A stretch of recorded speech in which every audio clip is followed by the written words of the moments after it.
Good afternoon, friends. It's Jayashrii with the Finding Freedom podcast. I hope this finds you doing very well today. And this week, we have another excellent question. And it is, I would love to ask a question that has come up somewhat recently. In emotionally intense situations, like someone expressing anger or grief, how do I know if I'm staying present or dissociating? I sometimes feel overwhelmed by others' emotions, but I don't react externally.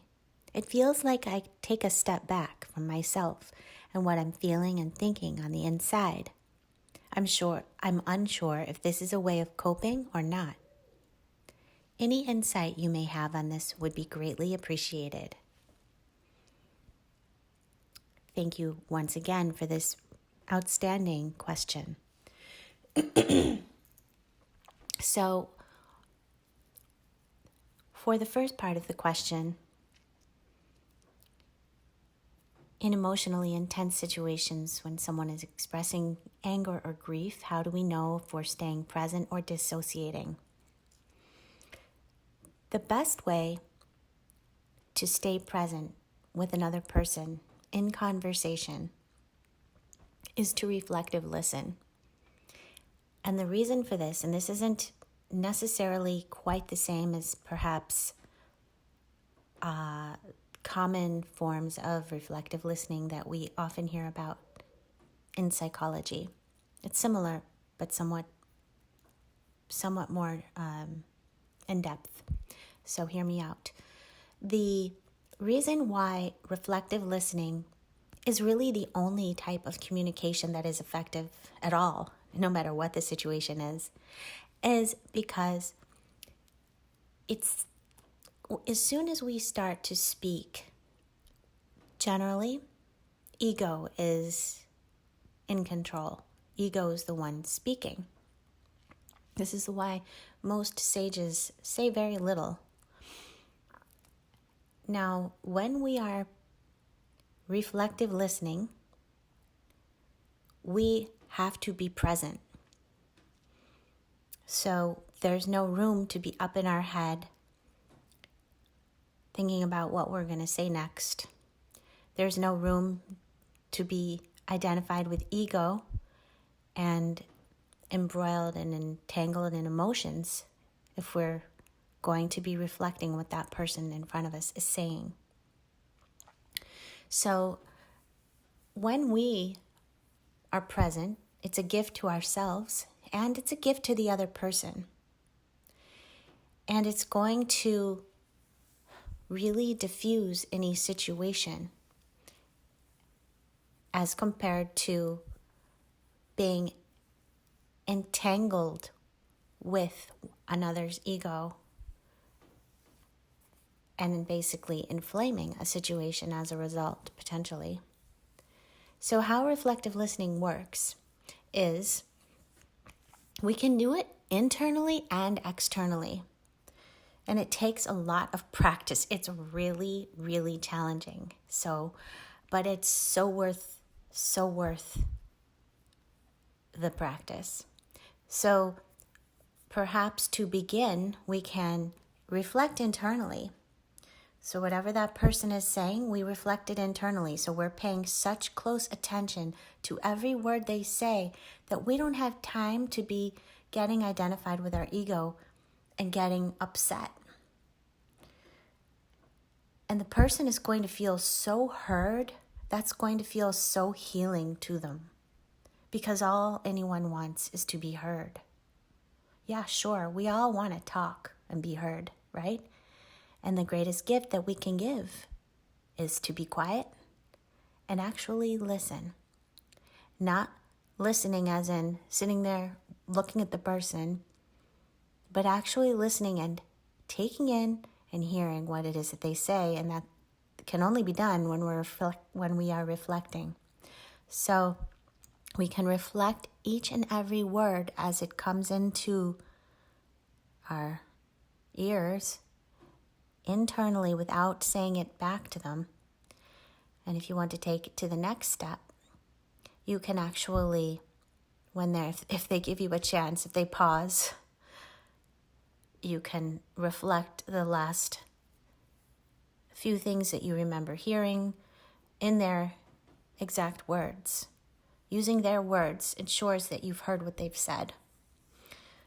And yeah, it's okay if you don't remember some of it exactly verbatim, but you just do your best, and they get the idea that they're being heard.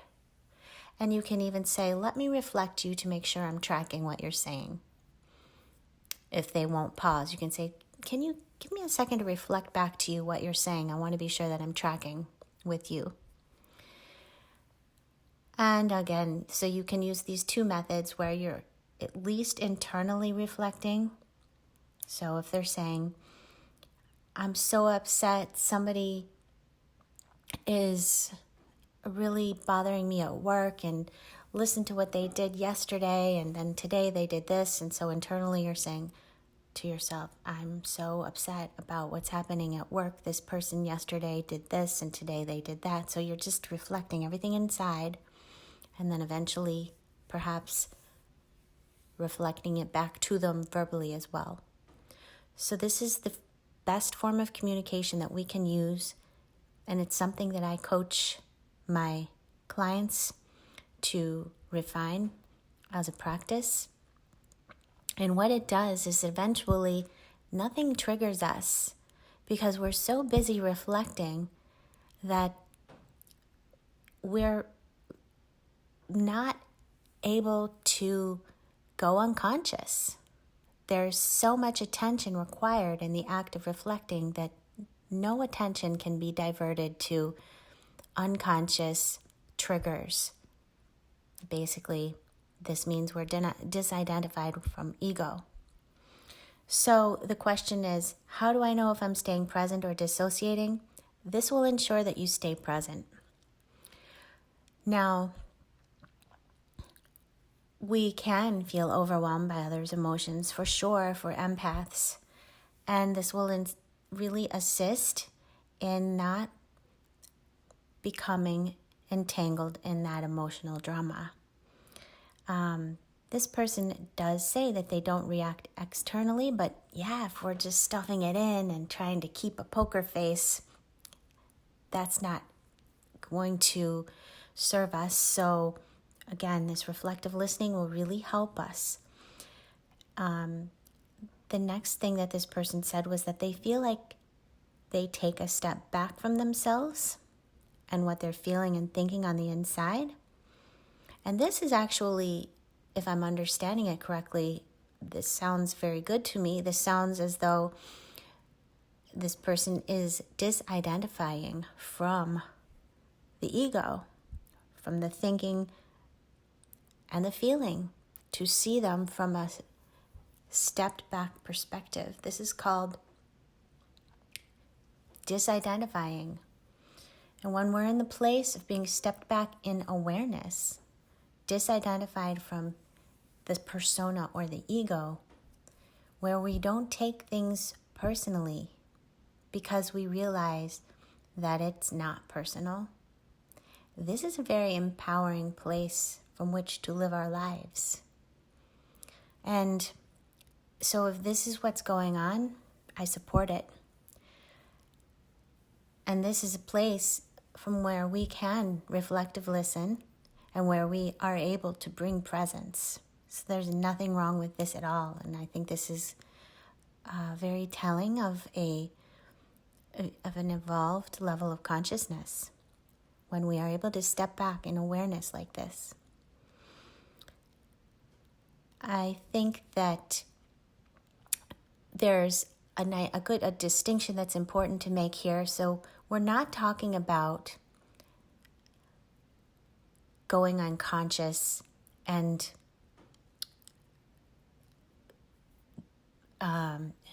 when we're saying disidentifying, this is not the same as going unconscious, standing there,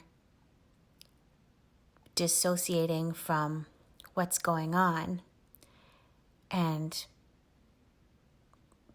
maybe daydreaming our way out of the situation so that we don't have to handle it.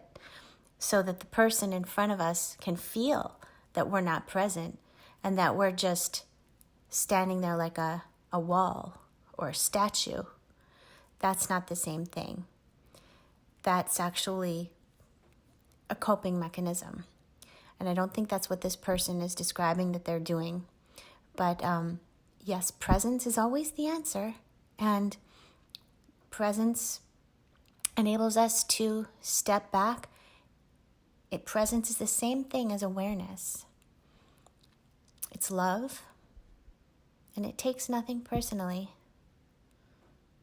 So I think this is a really excellent question because it does show, point us to the importance of effective communication in relationships. And really, I would agree with my teacher, a Zen monk, who always conveys that reflective listening is the one and only communication tool that we need in life, wherever we are. And we can refine reflective listening so that we are able to draw people out, and we are able to do it in a manner that is not necessarily parroting, although that works a lot of times. People will just be so glad to be heard because most people are never really heard. But as we practice it, we can be a lot more refined with our approach. And again, I can help people with that if they are interested. Let me know what your thoughts are. Share in the comments below your experiences and your challenges and the techniques you've found useful. And please share a question or a topic for a future podcast just for you. Feel free to like this, share it with a friend, and subscribe if you would like to see more podcasts like this in the future. As always, I send you love, light, and presence. Namaskar.